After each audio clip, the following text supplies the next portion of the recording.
Welcome to the show, Jeff Lioon. It's a pleasure to meet you today. Yeah, thanks for having me. I'm excited. Yeah, I'm excited about this conversation too. I saw a legal scan and I'm like, yes. Yeah. Always wanted to dive into this business. So, Yeah, but before we talk about a legal scan, let's talk about you and how you landed in this chair, because you have an interesting journey here.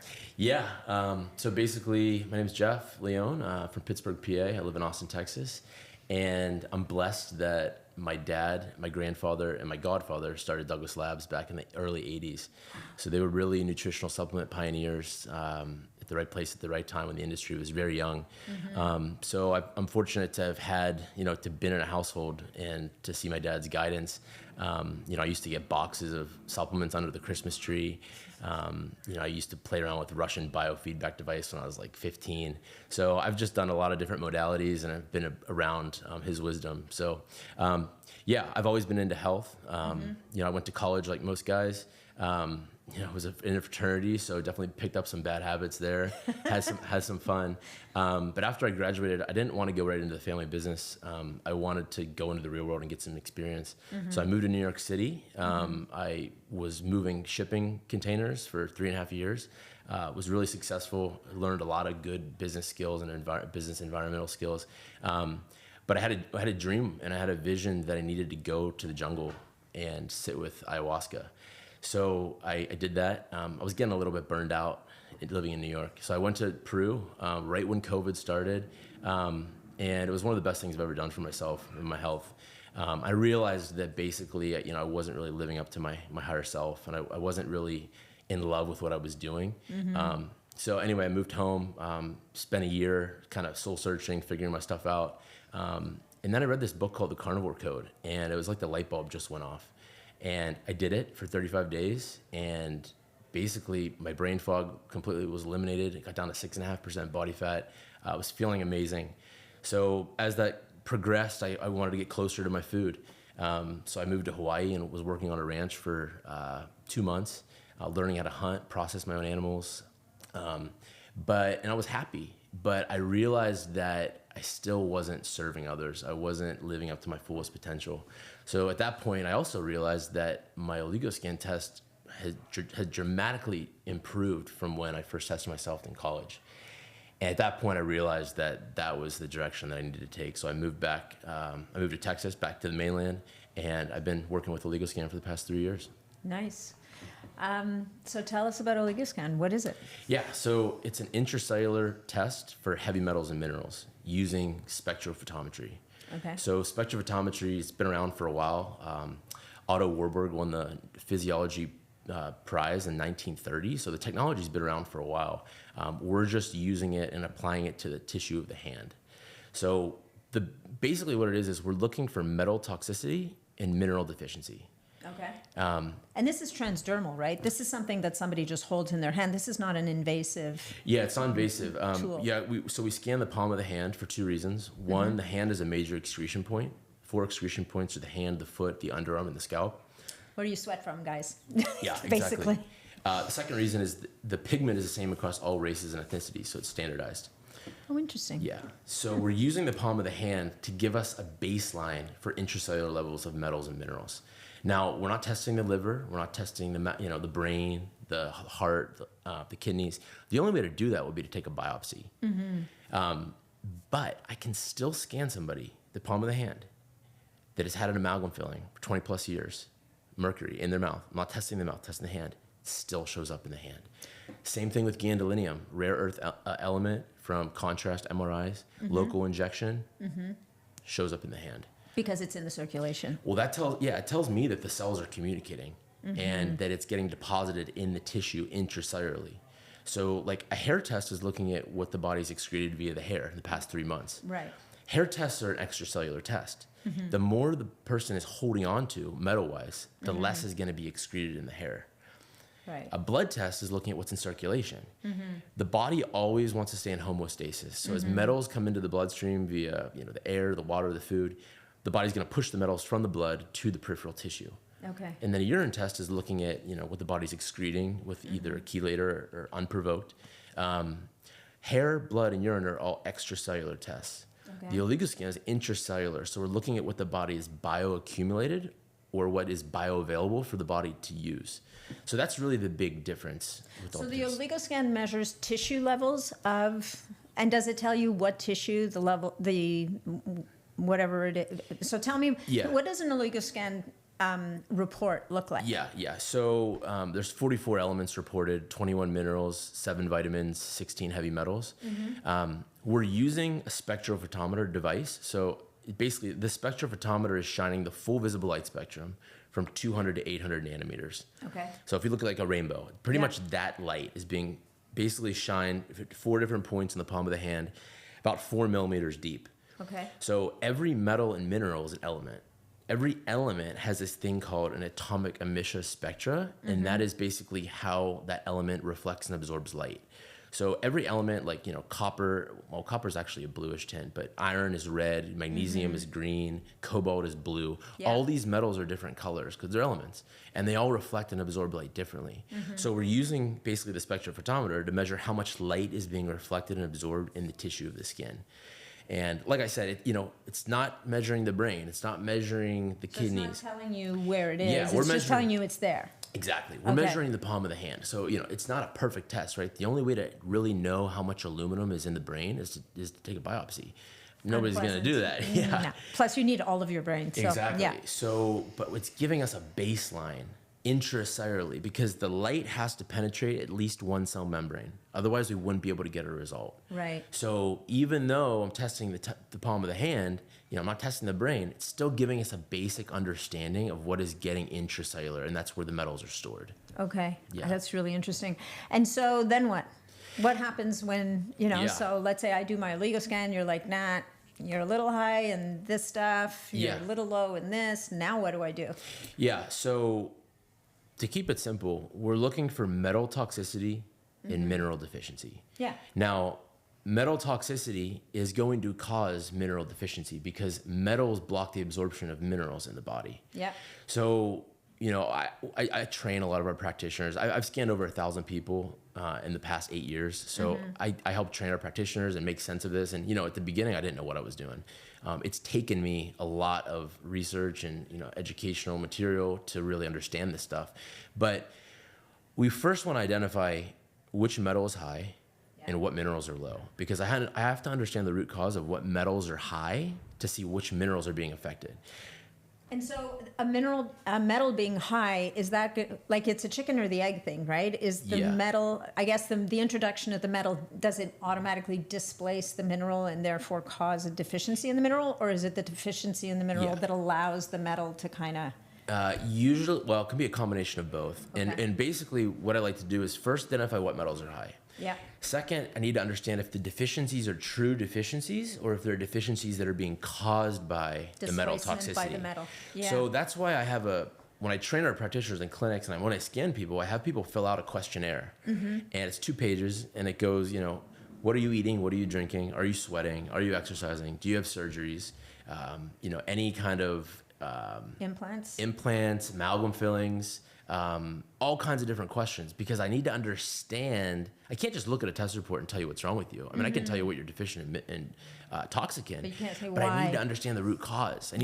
So that allows me to really be the investigator and ask the person all these different questions to see why somebody's high or low. Yeah. So it's really complex, but a lot of these metals and minerals have these antagonist synergist relationships. Yeah. So aluminum, for example, as a direct antagonist for silica. So the more aluminum you have in the body, the less silica will be absorbed in the body. So a lot of times it's just about eliminating the root cause, the high metal, encouraging the person to detox that metal, and the silica will rebound on its own usually. Yeah. So you could But be are you getting... supplementing the silica at the same Well, yeah, time? it's just- Because and that's- I've always learned that about you kind of have to, it's not just about removing, it's about removing and providing what you want there. Yeah, I have a theory. It's 3-prong approach. It's first it's reducing the inputs. So reducing the metal coming into the body. Yeah. The second is maximizing the metal going out of the body via stage 1, stage 2 detox via the liver and the kidneys, but Yeah. also sweating. Yeah. And if you ask somebody, the biggest thing to do when you see high aluminum is you ask the person, do you sweat? 9 out of 10 times they'll say, oh, I have really hard trouble sweating. I haven't sweat in 5 years. I get in a sauna, it takes a while. That's a sign that their lymphatic system is blocked. Usually from antiperspirant, deodorant. Antiperspirant means anti-sweat. Yeah. You apply that to the underarm, the lymphatic system becomes blocked, the metals are trapped, they have nowhere to go, and the person develops toxicity. So that's number 2. Number 3 is providing the building blocks. So Yeah. providing the minerals through nutrition. So it's really that 3-prong approach. You kind of have to work every single angle, right? You have to make sure that the person's getting enough of the minerals in the first place from their diet. Yeah. Otherwise, that deficiency is probably a true deficiency, right? 100%. And so in terms of sweating, is it sauna, infrared, or regular sauna? Like, what's the best way for people? I mean, obviously, if you could get out there and exercise your head off and sweat, that would be great, but that's not available to everyone. Exactly. I always tell people, like, breaking any kind of sweat is better than no sweat. Yeah. You gotta just heat the body up. But yeah, sauna is one of the best. I mean, if you have the opportunity and the ability to use a sauna, that's my absolute favorite. But yeah, even breaking a sweat just from exercise is really important too, right? Moving the body, the lymphatic system. Yeah. Yeah. I've heard stories of people who, have heavy metal issues, who get into sauna and it destroys them. Like, they come out, they have crazy brain fog. It Really, actually makes them feel worse. And so do you recommend people also use binders so that, like, there's this thing about releasing those metals or toxins from the tissues. Yeah. But now we need to make sure that they get Yeah. captured so that they can be, if you're going through the liver has its own systems, right? You have your 7 pathways of detoxification. It's going to bind the toxins. But now we want to make sure they don't get reabsorbed in the colon. Yeah. Yeah. Anytime somebody experiences something like that, usually that's a Herxheimer reaction, and that's a sign that the body's trying to eliminate metals. I do like binders. I've been researching this stuff the past 8 years, like what works, what doesn't, because I then relay that information of success to our clinics. Yeah. And the best thing that I've found over the past 8 years is it's a Zeocharge. It's a zeolite. My friend Jeff Voigt owns this company, Zeolite Labs. And I've seen amazing success stories, even myself, my own test report, for assisting the body to release metals. Nice. And Jeff has a lot of great information out there. He produces a lot of great stuff. I really like his school of thought, and I've learned this from him. And there's 3 levels to this, right? There's deep tissue stores, which is level 3. That's like deep organs, brain, right? Then there's level 2, which is what we're measuring, the peripheral tissue. And then there's level 1, which is the bloodstream. Right. So anytime, the body will basically push these metals deep into the level 3 tissue stores. For example, an amalgam filling, right? Yeah. Person's got it for 20 plus years. They're getting a dose basically, as long as that filling's in their mouth, they're getting a small dose that's going into the bloodstream. The body's going to push it deep to level 2. And then if the amalgam is still there, it's going to keep pushing it deep 3 because the body doesn't want that mercury in the bloodstream. Right. It's going to push it away. The body always prioritizes today. It doesn't care about tomorrow. It wants to stay alive in the moment. So sometimes the body's going to push these metals to very deep tissue stores as a way to get rid of it. They can't excrete it. Yeah. So anytime you take stuff like zeolite or a binder, or sauna, it's going to work to get, those level 3 to the level 2 to the level 1 and then out of the body. And I like the zeolite because it helps the body detox at its own pace. We can't put a gun to the body and say, get rid of all the mercury right now. Because if you did that with somebody with an amalgam filling, it has mercury toxicity, it would probably kill you. Yeah. That mercury is extremely toxic. The body wants to get rid of it slowly. And it's only going to get rid of it if it has the energy to expend, to detox. Right. If it's fighting an infection like Epstein-Barr or Lyme or mold, it's putting all of its energy on that. It's not, you could take all the binders under the sun. It's not going to detox the metal because it's focused all its energy on something else that's going on in the immune system. So it gets very complex with this stuff, but I really do like the Zeocharge, especially with things like sauna, with things like coffee enemas, a natural way to stimulate the glutathione production in our liver. Yeah. So a lot of this stuff is, multi-prong approach. And I always tell people, you got to get the basics first. Water, food, sunlight, grounding is huge. Movement. Movement. Yeah. So that's kind of my that. philosophy with it. Yeah. Yeah, that's great. Is there an order of operations? You mentioned Lyme and mold. I mean, these are people notoriously they're feeling crummy. Yeah. They're very compromised.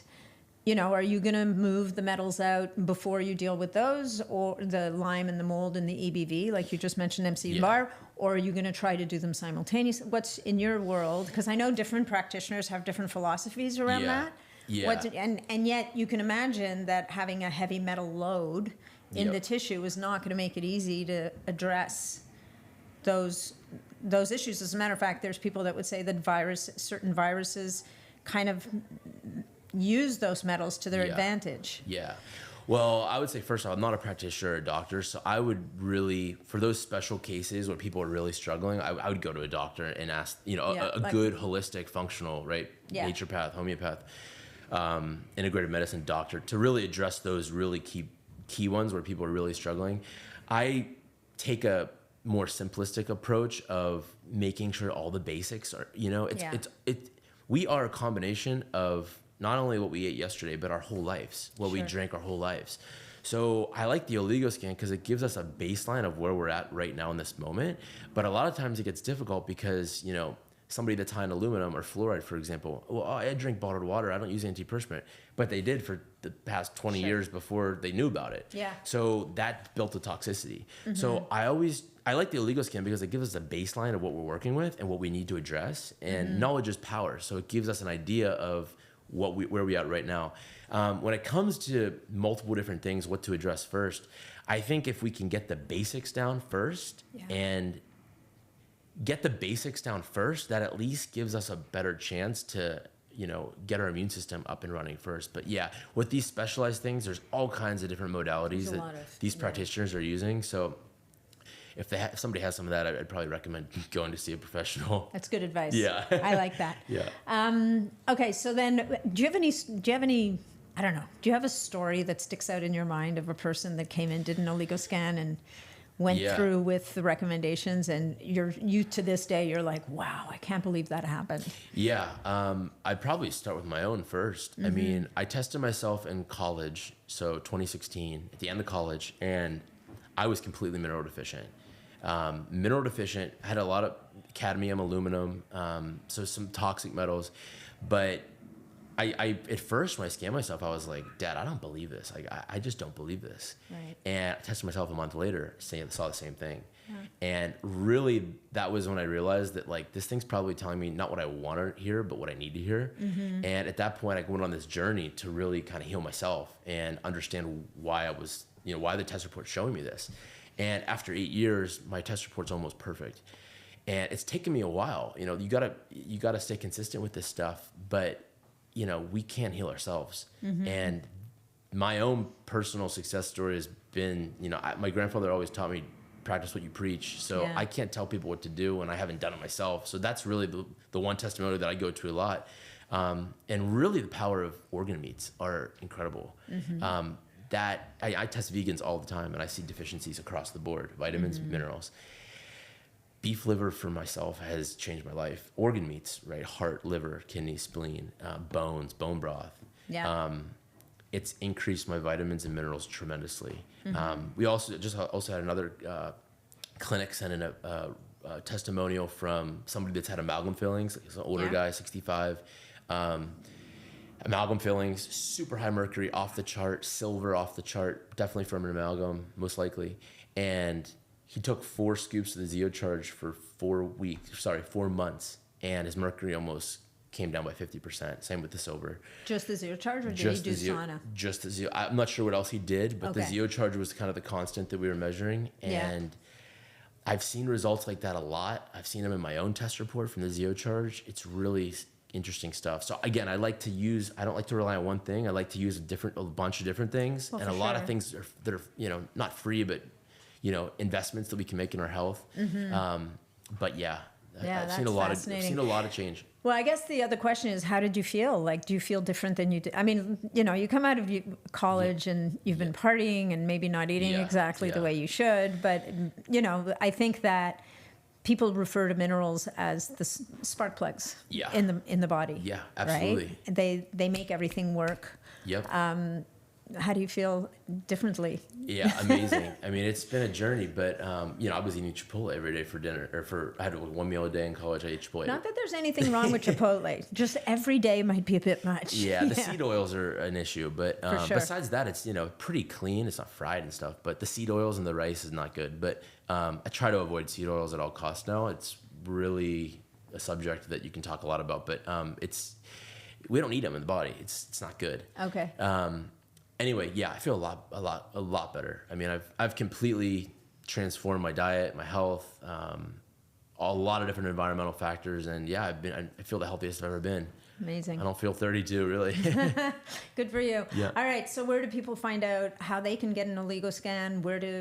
How do they access Oligo scans? Yeah. So we primarily sell to health practitioners, anybody with a health practice, but people can go to theoligoscan.com.